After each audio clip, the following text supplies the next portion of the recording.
on peut pas demander à tout le monde d'être hyper engagé. Et c'est pour ça d'ailleurs que je me tourne de plus en plus vers des projets comme RICOP et que j'ai décidé de m'investir dans RICOP. C'est que je considère qu'en gros, si on veut que les gens changent, il faut leur proposer des alternatives. Et c'est ce que vise RICOP. C'est de dire, par exemple, aux gens qui veulent aller de Bordeaux à Lyon, de leur dire, votre possibilité de vous déplacer, c'est pas un TGV super cher, ou la voiture, ou l'avion, mais on va vous proposer un train bon marché qui vous permet d'aller de Bordeaux à Lyon. C'est pas un train qui va vite, mais c'est un train qui est bon marché et où il passe par des endroits magnifiques. Donc c'est proposer des Bonjour à toutes et à tous, bienvenue dans Émergence, le podcast qui présente des acteurs d'un monde plus durable. À travers ces interviews, nous espérons que vous découvrirez des parcours inspirants et des actions à entreprendre à votre échelle. Soyons plutôt dans une démarche active, en relançant, en proposant nous-mêmes du service ferroviaire. Il y a une possibilité qui est cette ouverture à la concurrence. Nous, c'est pas dans notre philosophie d'être concurrent de la SNCF. RICOP se pose vraiment en complément de la SNCF. Pour ne manquer aucun épisode, abonnez-vous sur Apple Podcasts, Spotify, Imago TV ou toute autre application. Bonne écoute. Bienvenue Alain dans Émergence. Merci, bonjour. Pour commencer, est-ce que tu pourrais te présenter succinctement ? Alors, je m'appelle Alain, j'ai 30 ans et je suis consultant en transition écologique et aussi administrateur de la compagnie ferroviaire RICOP. Ça va être le sujet du jour, RICOP. Tu as un parcours associatif qui a été riche pendant tes années étudiantes. Est-ce que tu pourrais revenir un petit peu sur ton parcours scolaire et aujourd'hui, comment tu es arrivé consultant et administrateur, un peu ton parcours scolaire? Ouais, bien sûr. En fait, j'ai découvert l'associatif quand je suis rentré en master. Quand je suis rentré en master, je suis arrivé dans une université, l'université Paris-Dauphine, où il y a une vie associative qui est intense, qui est assez riche, et je suis tombé dans le bain de l'associatif étudiant à ce moment-là. Et après, ça m'a accompagné sur le reste, qu'en fait, depuis 5-7 ans. Je dirais, je suis engagé d'une manière ou d'une autre, à titre bénévole. Et j'ai découvert ça en master, en même temps que je rentrais dans un master sur les questions de développement durable. J'ai fait une licence d'économie-gestion. Et après, j'ai fait un master en gestion spécialisé sur les questions de développement durable et de responsabilité sociale des organisations. Et c'est à l'occasion de ce master-là que j'ai commencé à faire de l'associatif étudiant, plus pour des raisons de circonstances, en fait. Je suis tombé à un endroit où il y avait la possibilité de s'engager facilement et j'ai pris goût à ça. Et de fil en aiguille, en fait, je me suis retrouvé à la tête d'une association étudiante dans ma fac. Puis cette association étudiante était elle-même administratrice d'un réseau national, le REFED, le Réseau français des étudiants pour le développement durable. Et c'est par ce biais-là qu'après, je me suis retrouvé à la tête d'un réseau associatif étudiant et que j'ai passé 1 an et demi en fait à la tête d'un réseau associatif étudiant, et je considère que c'est un peu ma première expérience professionnelle, même si c'est pas formellement une expérience professionnelle, mais c'était déjà très intense et puis tellement formateur et tellement ça m'a apporté tellement de choses aussi que voilà, je considère que c'est une très belle opportunité que j'ai pu avoir, quoi. Donc c'est quelque chose après qui m'a suivi sous différentes formes. J'ai fait de la désobéissance civile, j'ai fait du plaidoyer, euh, maintenant je suis administrateur de plusieurs structures de l'ESS, dont RICOP, dont on va parler. Et voilà. Et puis c'est aussi dans ce cadre-là, l'associatif étudiant, que j'ai eu envie de travailler dans l'enseignement supérieur au départ. J'ai commencé ma carrière dans l'enseignement supérieur, puis maintenant j'ai bifurqué un peu, mais à l'époque, je considérais en fait que l'enseignement supérieur avait une place particulière dans la société, une place particulière, un rôle spécifique un peu de transformation sociale, parce que dans l'enseignement supérieur, on acquiert un certain nombre d'habitudes, de connaissances, de réflexes, de choses qui après vont être structurants pour la suite, quoi. Donc ça me paraissait très important d'agir sur cette période un peu de transition pour beaucoup de gens entre l'adolescence et l'âge adulte, qui est qui est la période des études. Et puis après, j'ai un peu déchanté et j'ai eu envie de faire quelque chose de plus concret. Et pour revenir un peu sur ces associations étudiantes, parce qu'un point important, on t'a un peu cité en expliquant ce que faisait REFED, mais les associations dans lesquelles tu as travaillé, elles étaient quand même principalement tournées autour de l'écologie et de l'équité sociale, si je comprends bien. C'est toujours un truc qui m'a suivi depuis toutes ces années. Moi, j'ai toujours été engagé dans des associations écolo, on va dire, un petit peu dans des associations à vocation sociale, mais finalement, j'ai toujours eu un engagement plutôt écologiste. Et ça c'est quelque chose d'assez marquant dans mon parcours depuis une dizaine d'années, quoi. Je suis pas né écologiste, hein, je suis vraiment devenu écolo au fur et à mesure de mes études, je dirais. Et Et comment on le devient? vraiment, comment on le devient? On le devient par plusieurs rencontres, plusieurs types de rencontres. J'ai rencontré, j'ai rencontré une copine qui est mon amour de jeunesse, qui m'a commencé à me sensibiliser sur les problématiques environnementales, alors que j'étais à des années-lumière en fait de ça quand j'avais 18-20 ans. Qui, franchement, c'était tout bête, hein, mais qui m'engueulait quand je jetais un papier par terre, parce que moi à l'époque je jetais mes papiers par terre parce que je trouvais ça rigolo. Enfin, voilà, c'est pour dire le niveau un petit peu il y a 10 ans de quand on peut revenir de très loin et puis finalement échanger et mettre ça au cœur de ma vie, parce que maintenant c'est quelque chose qui est au cœur de ma vie, l'engagement écologiste. Ça a déterminé mes choix de consommation, mon orientation professionnelle, ceci structurant dans mon couple. Enfin voilà, c'est quelque chose de fort. Donc il y a 10 ans c'était rien, maintenant c'est quelque chose de fort. Et ça se fait de manière progressive, hein. Ça se fait bien sûr de manière progressive. C'est quand même très fort parce que là, tu me dis, je jetais des papiers par terre il y a 10 ans, je rencontre un amour de jeunesse qui me fait changer. Là, tu es quand même, on va revenir sur ICOP, tu es quand même administrateur et ton travail est centré sur cette thématique. C'est quand même, c'est la première fois que j'entends ça et c'est quand même beau. Bah écoute, ouais, ça a été assez progressif. J'ai rencontré quelqu'un qui m'a sensibilisé, mais à l'époque, j'étais un peu hermétique à ça. Je veux dire que je me faisais engueuler, mais que ça me faisait pas changer. Mais quel a été l'élément déclencheur dans ce cas précis? Ce qui m'a fait changer, c'est, je sais pas, je dirais que découvert ça d'une autre manière, c'est dans mon cursus universitaire, en troisième année de licence d'économie. J'ai fait un mémoire sur l'économie du développement durable. J'ai commencé à travailler avec le concept de développement durable, que j'ai vraiment découvert à l'époque. Et ça m'a ouvert un petit peu aussi sur le sujet encore un peu plus. Mais à l'époque, c'était un truc intéressant parmi d'autres. C'était pas quelque chose de central.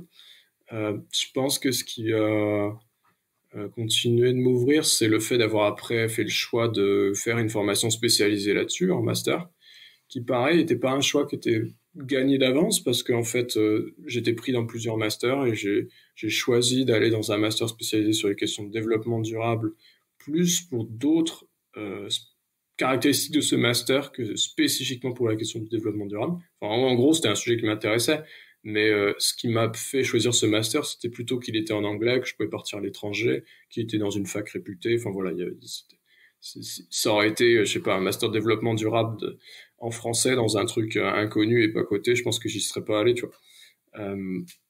Donc c'est un parcours, je dirais, je sais pas, c'est d'abord une rencontre avec une personne, une rencontre avec un concept, puis après un engagement associatif qui en fait m'a fait mettre le doigt dans un engrenage. Enfin, c'est positif, c'est pas un engrenage comme si je mettais le doigt dans la drogue, mais c'est-à-dire que c'est devenu de plus en plus intense parce qu'en fait, j'y ai passé de plus en plus de temps.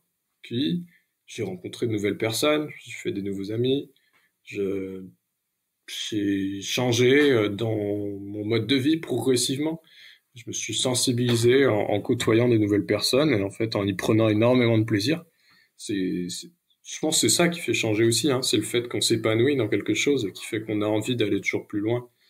Et cette question écologique, ça a été aussi, elle est arrivée aussi à un moment où j'ai voulu remettre du sens, où elle m'a permis, en tout cas, de remettre du sens dans ma vie. J'ai eu un parcours un peu spécial quand j'étais enfant. Moi, je suis orphelin et donc j'ai perdu mes parents jeunes. Et c'est Et j'ai perdu ma mère à 18 ans notamment. Et en fait, quelques années après, tu vois, à 20, 22 ans, le, l'engagement écologique, c'était une manière pour moi de remettre du sens à un moment où, en gros, ma vie en avait plus beaucoup et où c'était pas forcément évident, en fait, d'avancer, de se lever le matin et de se dire pourquoi j'étudie, pourquoi je fais tout ça. Donc, le fait de se dire, OK, je le fais peut-être parce qu'il y a euh, une cause, quelque chose qui me dépasse et auquel j'ai envie de contribuer et j'ai envie d'apporter ma pierre à cette petite pierre, à cet édifice. Voilà, c'est quelque chose, je pense, qui m'a porté et qui m'a emporté aussi dans cette voie-là, quoi. Mais c'est une trajectoire, c'est quelque chose d'assez progressif. Mais une fois qu'on est allé relativement loin dans cette trajectoire, d'une part, c'est compliqué, voire je pense que c'est difficile de revenir en arrière. Mais parfois, ça devient aussi difficile de communiquer avec des gens qui n'ont pas fait ce chemin ou qui sont encore à des années-lumière de ça. Et ça, c'est ce que j'ai vécu dans mon premier boulot, en fait, quand j'ai commencé à bosser en université.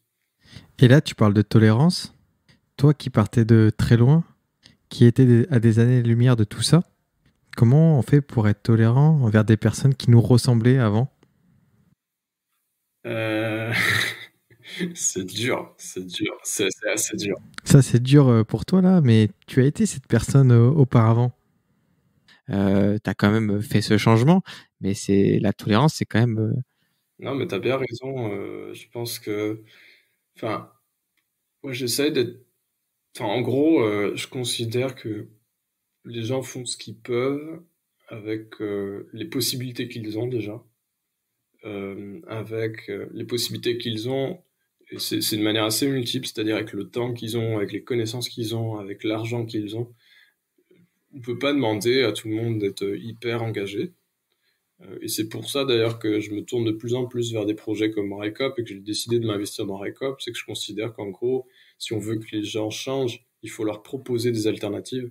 Et c'est ce que vise RICOP. C'est de dire, par exemple, aux gens qui veulent aller de Bordeaux à Lyon, de leur dire, ben, votre possibilité de vous déplacer, c'est pas un TGV super cher, ou la voiture, ou l'avion, mais on va vous proposer un train bon marché qui vous permet d'aller de Bordeaux à Lyon.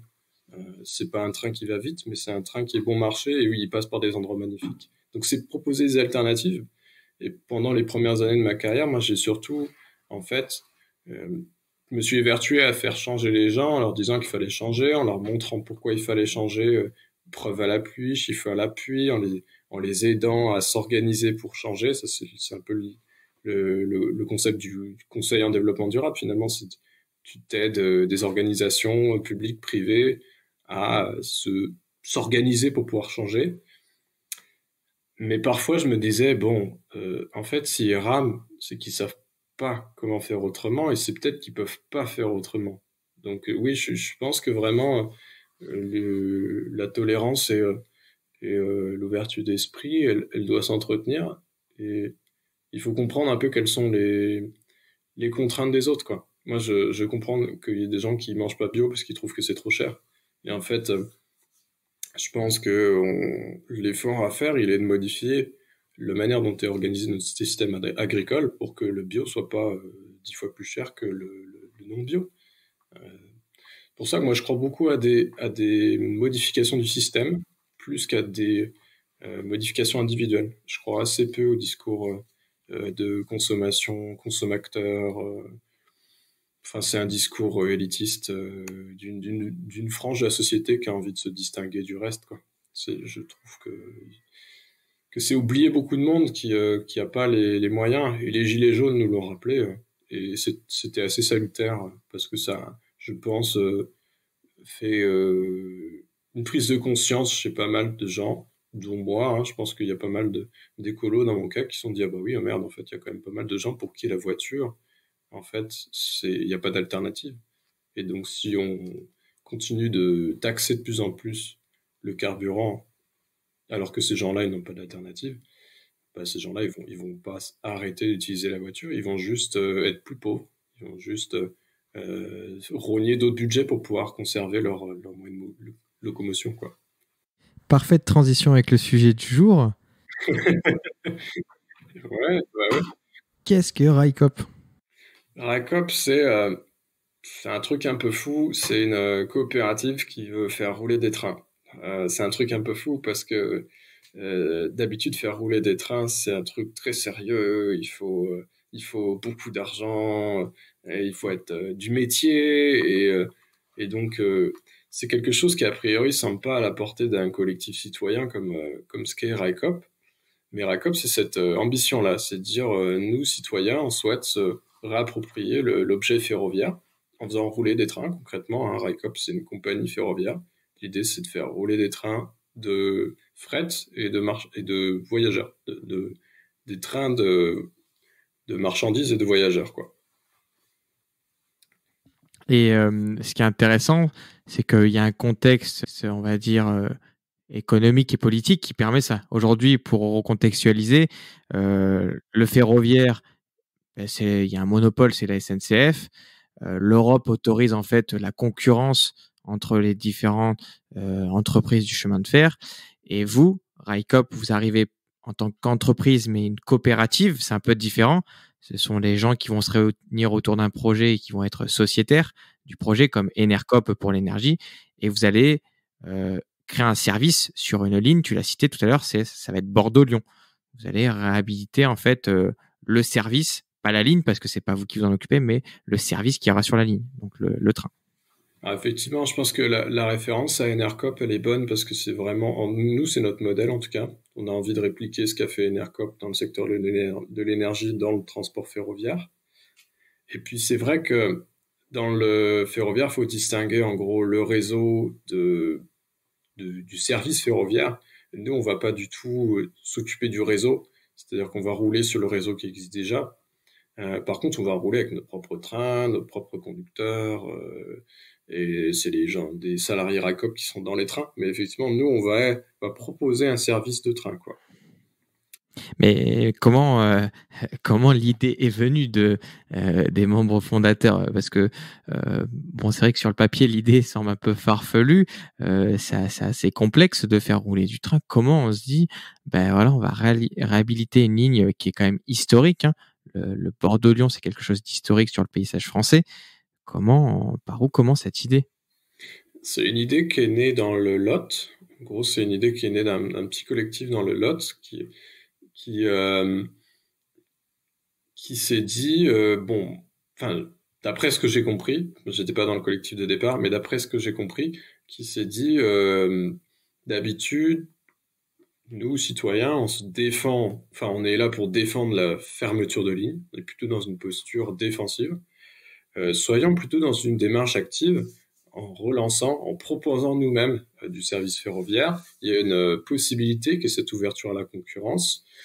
Nous, c'est pas dans notre philosophie d'être concurrent de la SNCF. RACOP se pose vraiment en complément de la SNCF, ce qui d'ailleurs est incompréhensible pour beaucoup d'acteurs du ferroviaire. En gros, on comprend, enfin, d'après ce qu'on voit, il y a beaucoup d'acteurs qui n'arrivent pas à comprendre ce positionnement-là. Nous, on est complémentaires.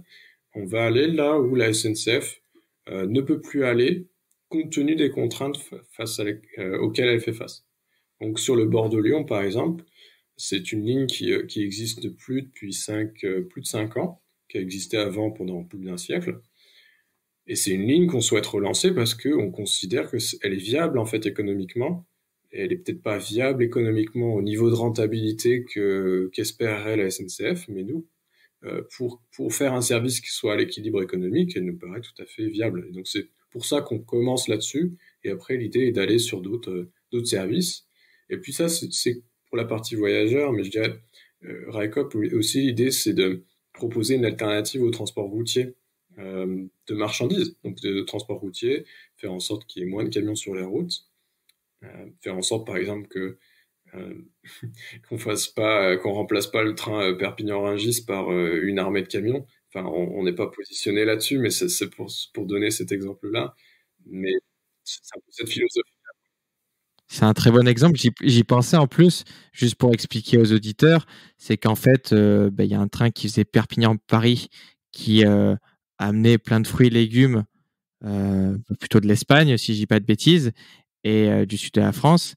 Et ce train, il va être supprimé, ce train de fret, de marchandises, et il va être remplacé par des camions en fait. C'est bien ce cas-là, ce cas de figure que tu citais. Tout à fait, ouais. Excuse-moi, j'avais une petite coupure de connexion, mais là, je te réentends bien. Pas de Oui, souci. le train ce train-là, on l'appelait le train des primeurs. Euh, En gros, c'est des fruits et légumes qui remontent d'Espagne et du sud de la France, mais essentiellement d'Espagne. Et ce train-là, il aurait besoin d'investissements pour pouvoir être maintenu. Et ces investissements, avant la crise Covid, il n'était pas question pour la SNCF et l'État de les faire. Et donc, c'est pour ça que cette ligne, elle était vouée à disparaître. Alors là, la mobilisation, le plan de relance, avec une forte dimension écologique quand même dans le plan de relance, fait que cette ligne, elle est peut-être pas vouée à disparaître. Mais en tout cas, c'est exactement cette idée-là, c'est d'essayer de voir là où il y a des flux routiers importants, comment on peut proposer une alternative ferroviaire, sachant que ça fait quoi? Ça fait 10 ans, 20 ans, 30 ans, en fait, qu'il y a des discours et des initiatives pour relancer le ferroviaire qui ne marchent pas. Alors, essentiellement parce que, en fait, le transport ferroviaire, dans une logique néolibérale, c'est un transport qui se concentre sur du transport de trucs lourds et sans valeur. Et il y a vraiment un enjeu à rendre le transport ferroviaire compatible avec du transport que de choses lourdes et sans valeur. Euh, pour l'instant, c'est un transport qui est essentiellement concentré là-dessus parce que c'est un transport en gros qui se fait entre sites industriels et c'est un transport qui est relativement rigide, c'est-à-dire qu'il y a peu de flexibilité horaire, il y a peu de possibilité d'ajuster facilement la capacité du transport. Donc ça convient pour des matériaux qui peuvent attendre un peu, qui sont en grande quantité, quoi. Donc il y a un vrai enjeu à changer un peu les caractéristiques de ce transport et c'est ce que veut faire RICOP avec une première ligne que RICOP va lancer. En fait, RICOP va lancer une petite ligne de fret en Occitanie. C'est aussi une manière pour nous de se faire la main sur l'exploitation d'un service ferroviaire, mais c'est aussi pour nous une manière de tester un autre modèle de fret ferroviaire, un modèle en fait avec des services garantis. C'est-à-dire que on garantit, un peu comme ce qui se passe dans le transport de voyageurs, en fait. On dit, le train de marchandises, il est disponible tous les jours et il circulera qu'il y ait de la demande ou pas. Comme ça, on vous garantit que vous pouvez, vous, industriel, vous organiser autour de ça et vous avez la certitude de trouver un transport si vous en avez besoin, quoi. Et puis, il y a toute une réflexion à faire autour de l'intermodalité, en fait. Dans le transport de marchandises ferroviaires, il y a vraiment toute une réflexion sur comment on arrive à articuler le train et le cargo, le train et le camion sur les derniers kilomètres, ça peut valoir le coup qu'il y ait du camion. Ben, voilà, c'est un peu tout ça qu'on essaie de penser. C'est notre approche du ferroviaire au sein de RECOP. C'est une approche qui est un peu différente de l'approche habituelle, qui est normalement, en fait, une approche qui est très ancrée dans la culture ferroviaire, qui est une culture technique, où il y a vraiment, euh, de prime abord, on regarde les choses par l'angle de l'infrastructure, de la technique, et assez peu, en fait, de la logistique, assez peu du besoin réel des entreprises qui font transporter des marchandises. Donc, il y a vraiment besoin de renverser un peu la logique et c'est ce qu'on essaye de faire sur ce service fret, quoi. Le fret et le voyageur, c'est un peu deux univers très différents. On essaye un peu d'appliquer des logiques qui sont valables dans le voyageur, dans le fret. Et en fait, ouais, c'est deux services différents. J'ai une question, est-ce qu'on peut revenir un peu sur le début parce que c'est une belle histoire, tu as expliqué un peu la genèse de l'idée, mais il y a une levée de fonds, en plus je crois qu'elle a été terminée il y a pas longtemps, mais ce qui est marrant, cette levée de fonds, elle a été faite avec des sociétaires, c'est-à-dire que tous les citoyens pouvaient investir dans RICOP à hauteur de 100, 200 euros, les entreprises, les pouvoirs publics pouvaient aussi le faire. Est-ce que tu peux nous raconter l'histoire de ces soulevés parce qu'il fallait un montant minimum pour pouvoir en fait lancer le projet? Ouais, tout à fait. En fait, si on repart depuis le début, RICOP, c'est d'abord un collectif euh, avec différents profils, hein. Il y avait des experts du ferroviaire, il y avait des usagers, il y a des gens qui viennent de l'éducation populaire, des gens qui viennent plutôt de la protection de l'environnement, en gros une vingtaine de personnes qui créent une association en avril 2019, qui décident de la transformer en coopérative en novembre 2019 en se disant c'est la forme la plus intéressante pour faire ce qu'on a envie de faire, qui est de faire une entreprise commerciale. Une entreprise commerciale avec une dimension démocratique. Et après, pour faire rouler des trains, tu as besoin de capitaux, tu as besoin de rassembler de l'argent. Et l'idée a été de se dire, mais en fait, on va mobiliser l'épargne des citoyens, on va proposer aussi RICOP comme un débouché à ceux qui veulent mettre du sens dans leur épargne. Et donc, d'où l'idée de lancer une collecte, en fait, de proposer aux gens de souscrire des parts sociales. Et puis aussi, l'idée, avec ce mécanisme-là, c'était de faire mouvement, c'est-à-dire c'est pas simplement de lever de l'argent, mais c'est aussi de montrer, enfin, de co-construire l'entreprise avec plein de monde. Et on est passé de une trentaine de personnes fin 2019 à 7000 personnes. Enfin, on est 7000 maintenant.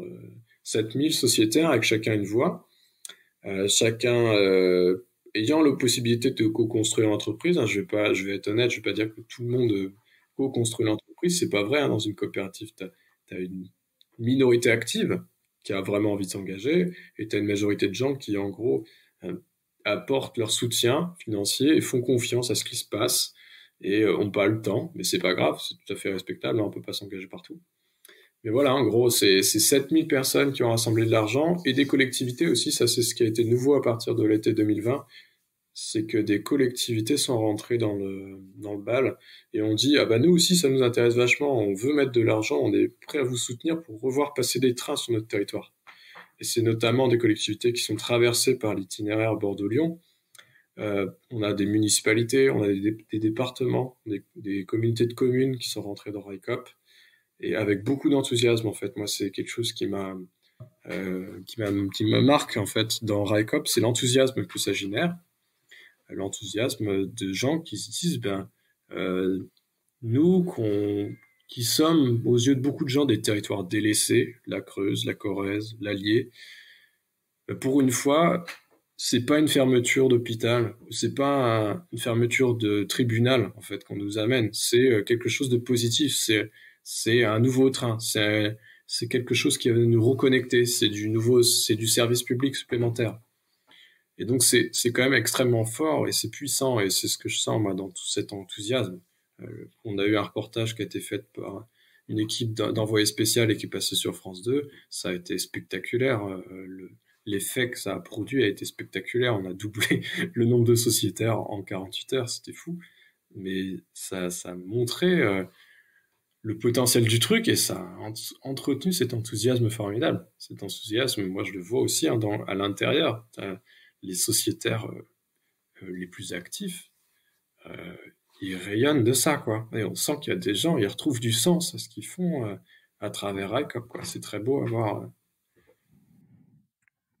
Ah bah c'est vrai que tu as cité le reportage d'Envoyé spécial qui est super intéressant. J'invite tout le monde à le regarder et on voit ce sens, mais aussi on sent les gens habités par le projet, qui sont et un engouement, comme tu dis, une euphorie autour de ça. Et ce qui est intéressant, tu l'as cité, c'est que en fait, c'est des régions où on ferme tout Ah oui, l'administratif. Et là, on leur dit, bah non, on va réinstaller quelque chose. Et ce qui est intéressant, c'est que ça part du citoyen quand même, d'un collectif citoyen. Donc, ça prouve bien que les gens, quand ils se rassemblent, ils peuvent mettre des choses en place, et en plus des choses que quand même réhabiliter, mettre en place un service de chemin de fer, c'est pas non plus rien. c'est un défi technique, hein, c'est un vrai défi technique, on en est conscient, et l'équipe qui pilote RICOP, qui porte RICOP au quotidien, sont des gens qui sont expérimentés, qui ont su très rapidement s'entourer de gens qui sont experts du ferroviaire pour avoir aussi des compétences métiers et comprendre. Enfin voilà, par exemple, un des premiers salariés qui a été recruté, c'est un directeur de la sécurité ferroviaire, donc il va être vraiment en charge de toute la sécurité du transport ferroviaire opéré par ICOP. Ça, c'est central dans le milieu ferroviaire. Et on a été chercher quelqu'un qui est un ancien de la SNCF et qui est quelqu'un qui a 20 ans de métier et qui nous fait, qui est en train de construire ça de manière très pertinente. Donc, dans l'équipe RICOP, on va trouver ça, un mélange de personnes assez expertes du ferroviaire et puis de personnes qui sont expertes d'autres choses, qui a peur d'autres choses. On a des gens qui viennent de l'ESS, on a des gens qui viennent du secteur public. Donc c'est des gens qui sont assez capés. Enfin, moi, c'est quelque chose qui m'a rassuré aussi en rentrant dans le projet Récolte. Je me suis dit, ok, ils sont fous, mais ils ont les moyens de leur folie en fait. Enfin, et je trouve ça génial. Allons-y, il faut rêver un peu. Enfin, on est dans une période tellement morose que si faut se donner les moyens de rêver, quoi.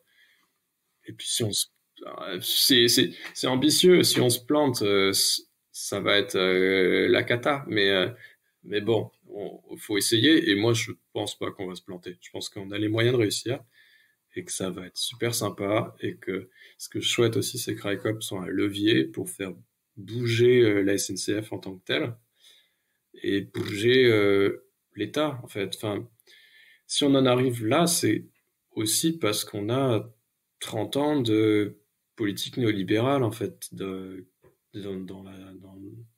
la tronche. C'est-à-dire que si on en est venu à fermer tant de lignes de train, tant de services publics, tant de choses comme ça, et que les citoyens se mettent à se réorganiser par eux-mêmes, c'est aussi parce que l'État recule.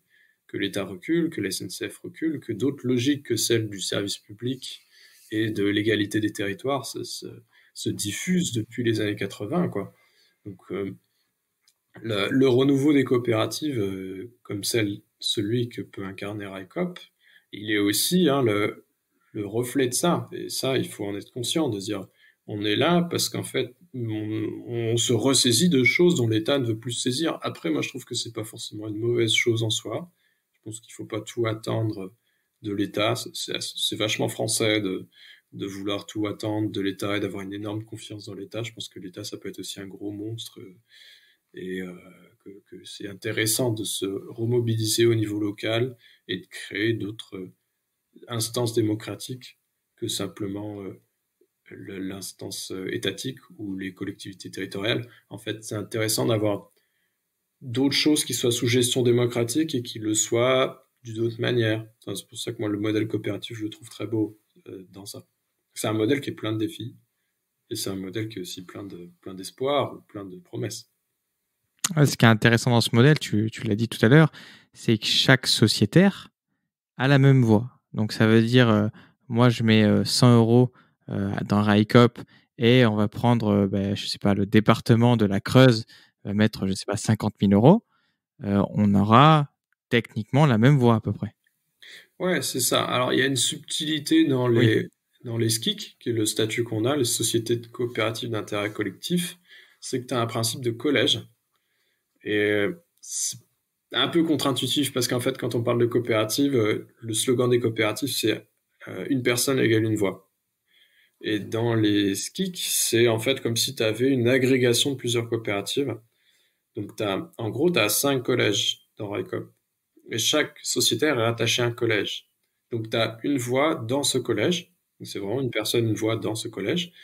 Et après, quand on vote un truc, et ben en fait, on pondère les résultats par le poids de chaque collège. Alors, dans RICOP, tous les collèges ont le même poids, donc c'est 20% pour chaque, tu vois.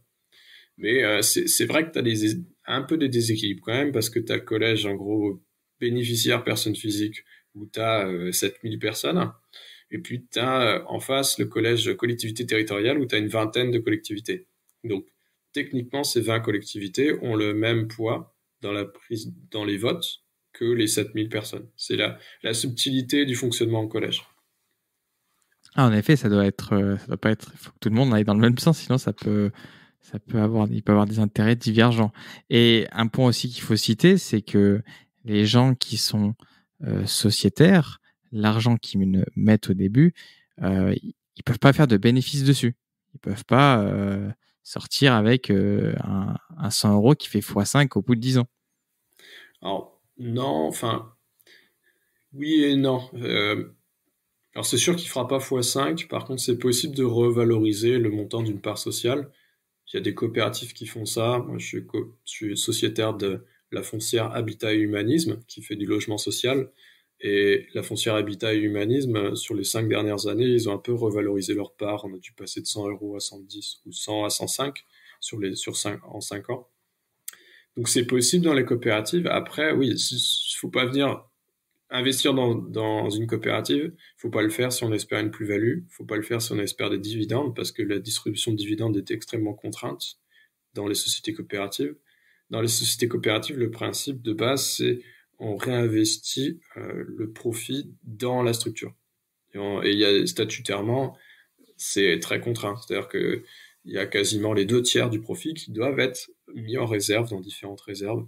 Et après, le tiers restant, éventuellement, on peut en faire quelque chose de manière libre. Donc, on peut le redistribuer éventuellement aux sociétaires. C'est ce qui se passe dans certaines coopératives. Je sais pas, je suis aussi investi dans une banque qui s'appelle le Crédit Mutuel. Le Crédit Mutuel, chaque année, reverse une partie de ses résultats à ses sociétaires qui sont détenteurs de parts sociales. Mais dans RICOP, le choix a été fait, pour l'instant en tout cas, de pas reverser de l'argent comme ça. Euh, Par contre, hum, l'investissement qui est fait dans RICOP, c'est un investissement. C'est pas un don. Et donc les gens qui veulent récupérer leur argent seront en capacité de récupérer leur argent, même si c'est un investissement à long terme. Une part sociale, quand tu l'achètes, en gros, faut pas t'attendre à ce qu'on puisse se la rembourser avant 5 ans. C'est euh, c'est le fonctionnement même d'une part sociale. C'est un investissement à moyen long terme, quoi. Mais ce sera tout à fait possible dans 5 ans de demander ta part sociale, et même peut-être avant si on a la possibilité de te la rembourser, mais on peut se réserver le droit de ne pas te la rembourser, en gros. On espère que ça sera réussi dans plein de trains et qu'on aura des Railcop partout en France. Et je t'ai pas demandé, toi, comment t'es arrivé administrateur Railcop et quel est ton rôle en tant qu'administrateur? Moi, je suis arrivé à la fondation de la coopérative RICOP. Donc, euh, j'ai été élu administrateur à l'Assemblée générale de création de la coopérative. Donc, j'ai rejoint, je dirais, le groupe des fondateurs un petit peu un petit peu avant, un mois avant la création de la coopérative. Moi, j'ai découvert RICOP un peu par hasard. En fait, RICOP, ça cadrait bien avec une envie que j'avais, c'était de créer une coopérative dans le ferroviaire. Et en fait, moi, je sais pas, en septembre 2019, un truc comme ça, je prends une feuille de papier, j'avais plein d'idées en tête, et je commence à imaginer une coopérative pour relancer le train de nuit en France, parce que c'était vraiment un sujet sur lequel j'avais envie de travailler. Alors, moi, en tant que consultant, j'ai beaucoup pris le train, et donc c'est un moyen de transport que j'affectionne beaucoup, et je me disais que le train de nuit, c'est quand même un moyen de transport intéressant, intelligent, et c'est extrêmement dommage qu'on puisse pas le relancer. Je trouvais que la forme coopérative était une belle manière de le relancer. Et donc voilà, je me dis, tiens, je monterais bien une coopérative qui fait du train de nuit. Puis un jour d'octobre, je lis Alternative économique, le magazine Alternative économique. Il y avait un encart dedans, je sais plus, ça devait s'appeler 30 initiatives de l'ESS ou un truc comme ça. Et dedans, il y avait un petit texte sur RICOP. Et je dis, ah tiens, RICOP, alors, voyons, c'est presque ce que j'ai envie de faire, ou c'est ce que j'ai envie de faire.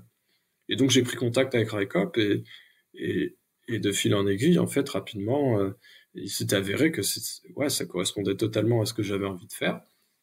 Et donc au lieu de faire mon propre truc, je me suis dit, bah, je vais rejoindre cette initiative qui est en cours de création. Donc j'ai mis de l'argent dans RICOP. J'ai pas mal échangé avec les fondateurs. J'avais de l'expérience en tant qu'administrateur de structure dans le secteur associatif, puis après dans le conseil. Et donc, quand ils m'ont vu arriver, je pense qu'ils se sont dit, ah, c'est pas mal, il est jeune, mais en même temps, il a l'air expérimenté. Puis, j'avais fait des remarques sur les statuts en disant qu'il y avait quelques petits trucs là que je proposais de faire modifier et tout. Donc, ils se sont dit, ah, en plus, il a l'air pertinent. Donc, je pense que c'est ce qui leur a dit, ce qui les a incités à me proposer de devenir administrateur. En fait, les fondateurs m'ont dit, bah, il y a de la place au conseil d'administration, est-ce que ça ne dirait pas de nous rejoindre? Donc je suis arrivé en fait au bon moment, au bon endroit. Et je suis devenu administrateur comme ça. Euh, et puis et puis voilà, ça c'était en novembre 2019 à Cajar dans le Lot, l'assemblée générale de création de RICOP dans une petite salle municipale avec une trentaine de gens. C'était super convivial, super sympa. Ça faisait vraiment l'ambiance du petit groupe d'irréductibles gaulois là, qui veut lancer son truc là, qui est un peu foufou. Maintenant, si on devait faire une AG, enfin ce qu'on va faire fin mai, d'ailleurs, on va faire une AG fin mai, là on est 7000, ça sera, waouh, ça sera enfin, ce sera pas possible d'être en présentiel parce qu'on est en crise Covid, mais ce sera autre chose, quoi. Donc voilà un peu comment je suis rentré, quoi. Et quel est le rôle de l'administrateur? Alors, en tant que, ouais, parce que j'ai pas répondu à cette partie-là de la question. T'as bien raison. En tant qu'administrateur, je fais quoi? Je donne mon avis sur des trucs.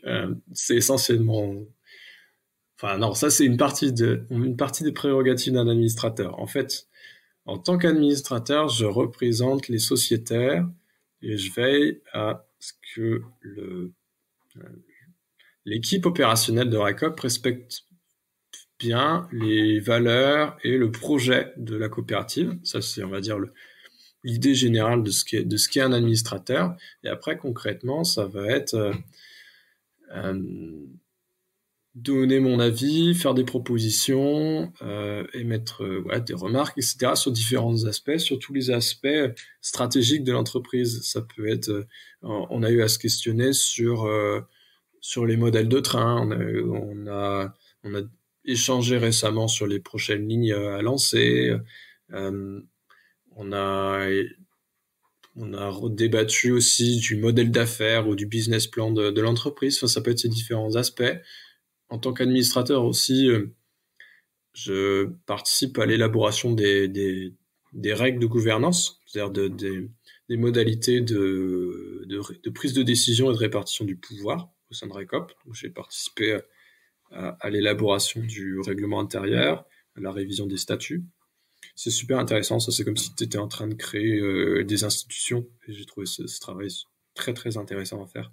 C'est assez abstrait, mais c'est assez chouette. Là, tu as vraiment l'impression d'avoir des marges de manœuvre et dire ah, ok, on peut construire des trucs. Donc c'est essentiellement ça, c'est un travail de représentation et un peu de contrôle aussi, un travail de soutien, parce qu'en fait, la relation avec les salariés de RACOP, elle est dans les deux sens. Elle est dans un sens de supervision, mais elle est aussi dans un sens de soutien, surtout que c'est une petite structure, la structure salariée de RACOP. Donc pour l'instant, les administrateurs, ils sont assez actifs et assez investis aussi dans des tâches du quotidien. Je sais pas, j'ai tenu le standard de RICOP, j'ai répondu à des médias comme ce qu'on est en train de faire. Enfin, c'est des choses comme ça que je fais et qui permettent aussi de répartir les choses à faire. On fait une partie, parfois on fait une partie du boulot de l'équipe salariée quand elle est submergée, quoi. Mais ça, tu le fais en plus de ton activité. C'est totalement bénévole, je ne suis pas Ok. rémunéré pour ça. Bon. Ouais, je le fais à côté de mon activité. Alors moi, je suis consultant, je suis freelance depuis 1 an et demi, donc j'ai une possibilité de moduler mon temps de travail qui est très forte. Enfin, je peux faire un peu ce que je veux avec mon temps de travail. Donc en fait, RICOP, ça me prend une journée par semaine, je pense en moyenne. Peut-être un peu moins, peut-être un peu plus, ça dépend des fois, mais en gros, c'est une activité forte. Et, euh, et, ça- et ce qui me fait vivre, c'est mon métier de consultant à côté. RICOP me fait pas vivre, par contre, RICOP me fait pas vivre financièrement. Par contre, RICOP, ça me nourrit intellectuellement et ça me donne aussi plein d'élan. Et après, c'est quelque chose qui va irriguer tout le reste de ma vie, quoi. Mais ça permet une nouvelle fois de faire une bonne transition. On va fermer la page RICOP et on va parler un peu de tes activités de consultant aussi, parce que c'est intéressant, c'est que tes activités de consultant, elles ont pour objectif de réduire les impacts écologiques et sociaux du numérique. Ouais. Euh, le numérique est une économie qui est en plein boom depuis quelques années. En quoi consiste ton travail? Comment on réduit l'impact écologique et sociétal du numérique? Moi, je suis essentiellement sur l'impact écologique, hein, pour être honnête. Donc, je vais être sur la réduction de l'empreinte carbone du numérique. C'est quelque chose, en gros, qui est un dérivé de mon activité de conseil. Au départ, moi, j'étais consultant en transition écologique assez généraliste. Donc, je mets essentiellement sur les enjeux énergie-climat, mais je pouvais intervenir dans tout type de secteur et pour tout type d'organisation. Et puis, il y a 2, 3 ans, je- j'ai eu envie de... En fait, pour être plus exact, il y a 2, 3 ans, en gros, je me suis rendu compte que le numérique avait un poids énorme dans nos sociétés, que j'avais une petite jalousie un peu vis-à-vis du numérique en me disant, putain, quand on compare les moyens qui sont investis dans le numérique avec ceux qui sont investis dans la transition écologique, eh ben, dis donc, il n'y a pas photo, quoi. Il y a bien un rapport de 1 à 10 ou 1 à 100. Et puis, je me suis dit, mais en fait, le numérique, c'est pas du tout écologique. Enfin, c'est-à-dire que j'ai pris aussi conscience des impacts écologiques énormes du numérique. Et j'ai eu envie, en gros, euh, de croiser les deux, en me disant, est-ce qu'on peut croiser transformation numérique et transition écologique? Et du coup, de fil en aiguille, j'ai rejoint une association professionnelle pour monter en compétence sur le sujet et mieux comprendre de quoi on parle. Je me suis pas mal documenté et j'ai monté une offre de conseil sur le sujet qui est du conseil. En gros, c'est du conseil en stratégie. On fait de l'audit conseil. Là, je travaille avec la coopérative qui était mon ancien employeur, qui s'appelle BL Evolution, qui est un cabinet de conseil en développement durable. Et j'accompagne des entreprises privées sur les questions de numérique éco-responsable, quoi. En gros, on va schématiquement faire l'empreinte carbone de leur système d'information, c'est-à-dire voir quelles sont toutes les émissions de gaz à effet de serre qui sont liées au matériel et au logiciel et aux différents services numériques qu'ils utilisent pour mener à bien leurs activités. Et après, voir comment on peut réduire, où est-ce qu'on peut réduire, comment faire en sorte que leurs utilisations du numérique, leur recours au numérique soit moins impactant pour le changement climatique. Et ça se matérialise par quoi concrètement? On va faire quoi? On va regarder le parc des serveurs, là où on va stocker la donnée et on va essayer de qu'est-ce qu'on va faire pour réduire son impact de tels engins numériques? Concrètement, pour comprendre pour faire un état des lieux, en gros, tu fais un inventaire de tout le matériel possédé par l'entreprise. Tu fais aussi un état des lieux de tous les matériels qui sont pas possédés, mais qui sont loués et tous les services externes, etc. Et après, l'enjeu, ça va être de faire en sorte que l'existant dure plus longtemps, que euh, l'existant soit utilisé d'une manière plus optimisée. En fait, l'enjeu avec le numérique, c'est d'essayer de faire en sorte d'utiliser moins et mieux nos infrastructures.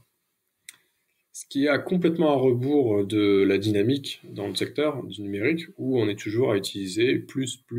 On utilise souvent mieux, mais plutôt pour des contraintes financières. Par exemple, un énorme data center, oui, c'est plus optimisé qu'un petit data center. C'est beaucoup plus efficace d'un point de vue énergétique, mais c'est pas tellement pour des questions écologiques que c'est beaucoup plus efficace. C'est juste parce que ça coûte extrêmement cher. L'énergie, c'est le premier poste de dépense en général d'un data center.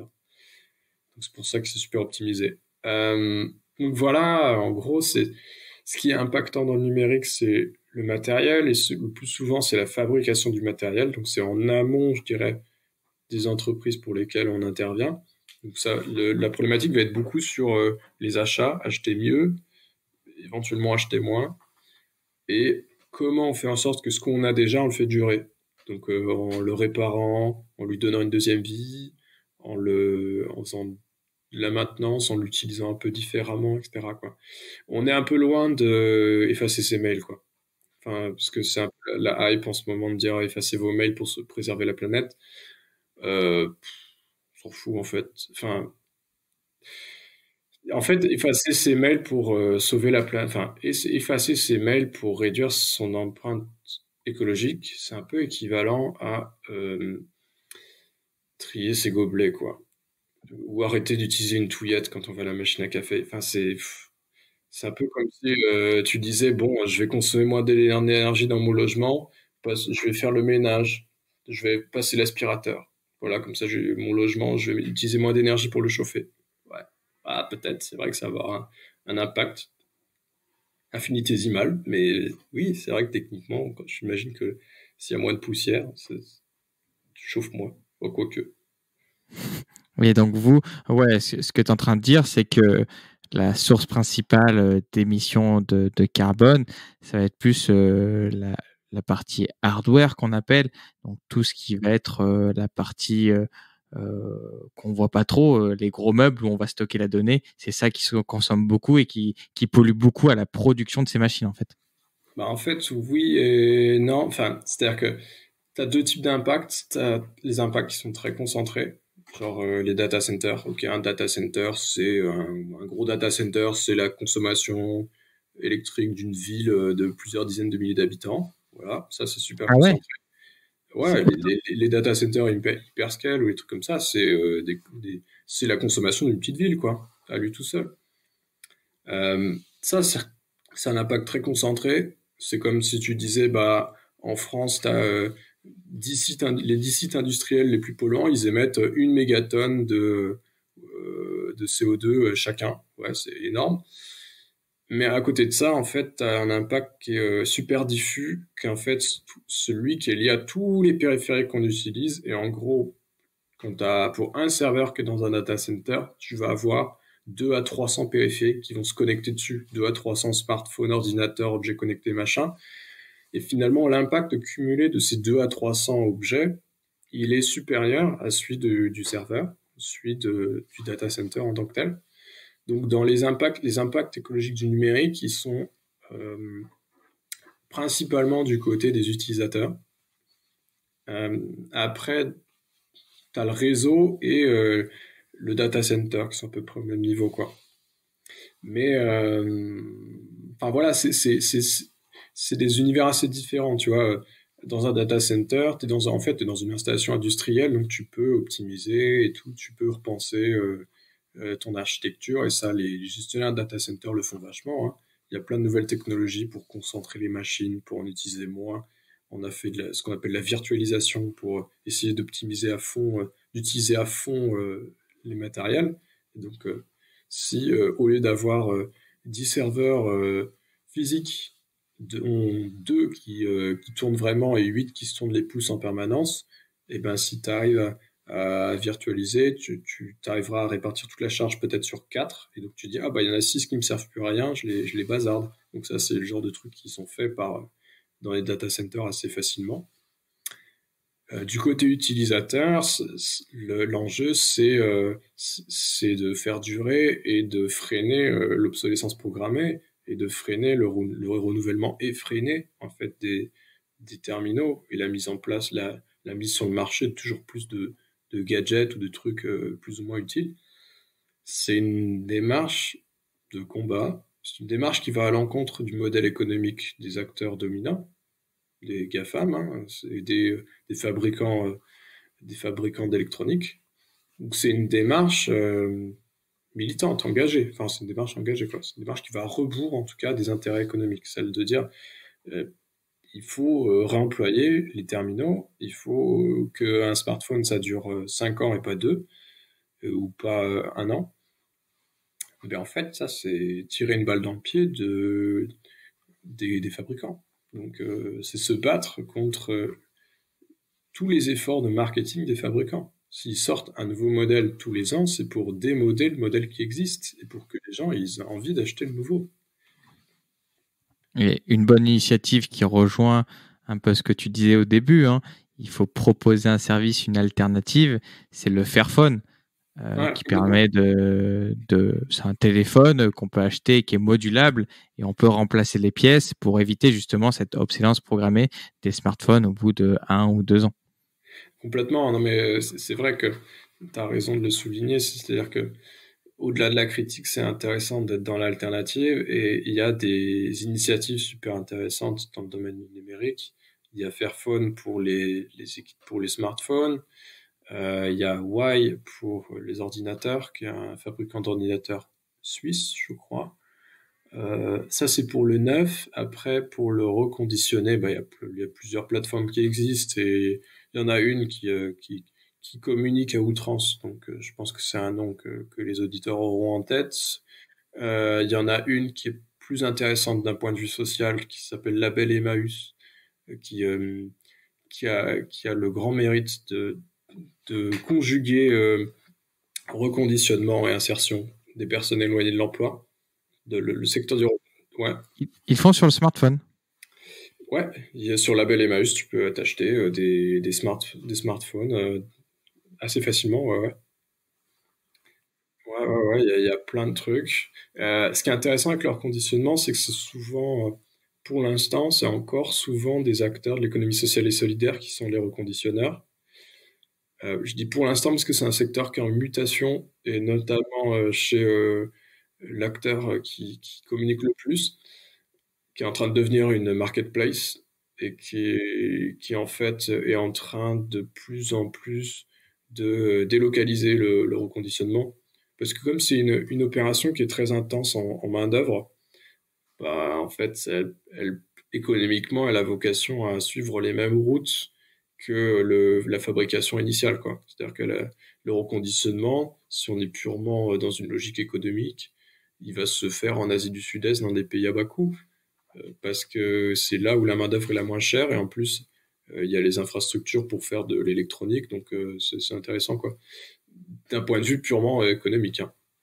Donc, faut voir le reconditionnement. Là, on est un petit peu à la croisée des chemins. Il y a des trucs super dans le reconditionnement. Il y a des trucs pas top qui sont en train d'arriver de plus en plus.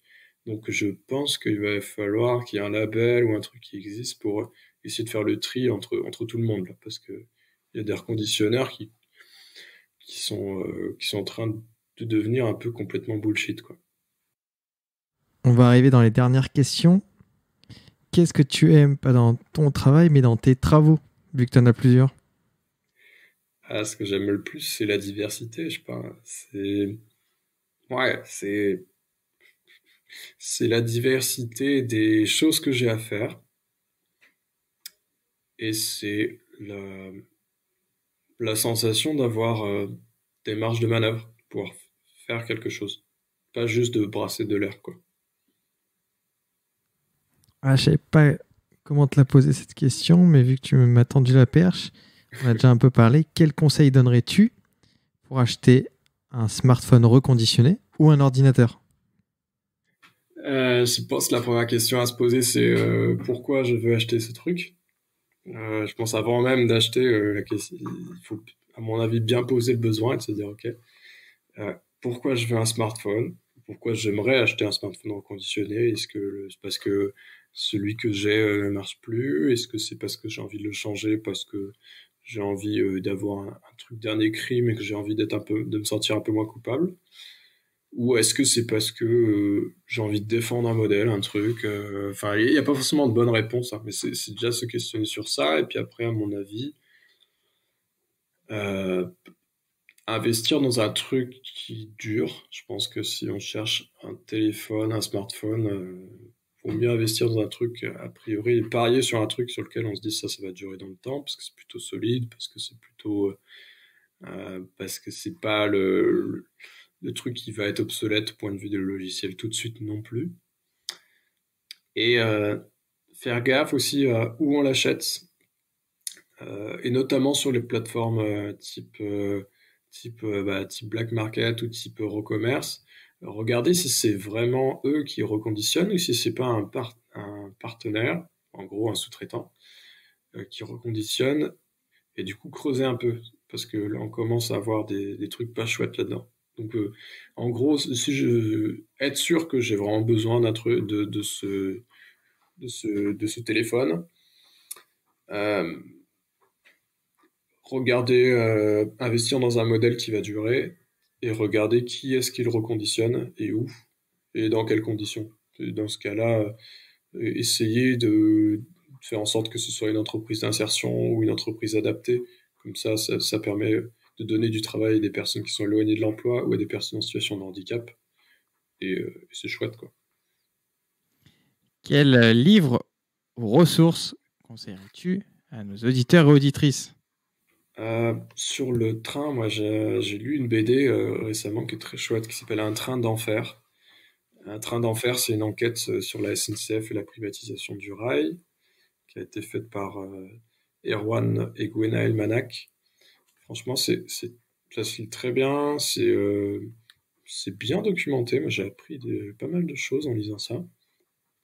Et donc, ça donne vraiment envie, Un train d'enfer.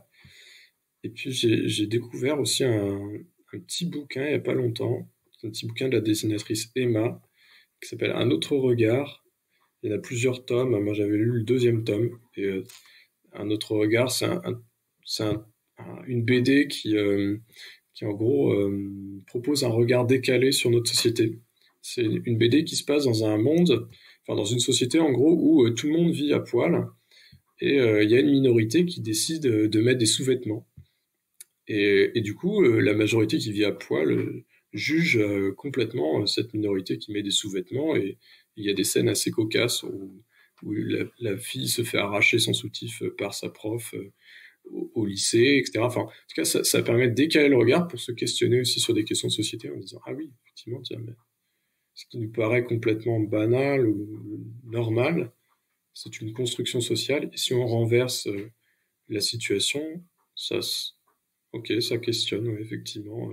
On peut comprendre que des gens aient envie de vivre ou de fonctionner différemment. Donc cette BD-là, un autre regard par Emma, elle m'a pas mal accroché.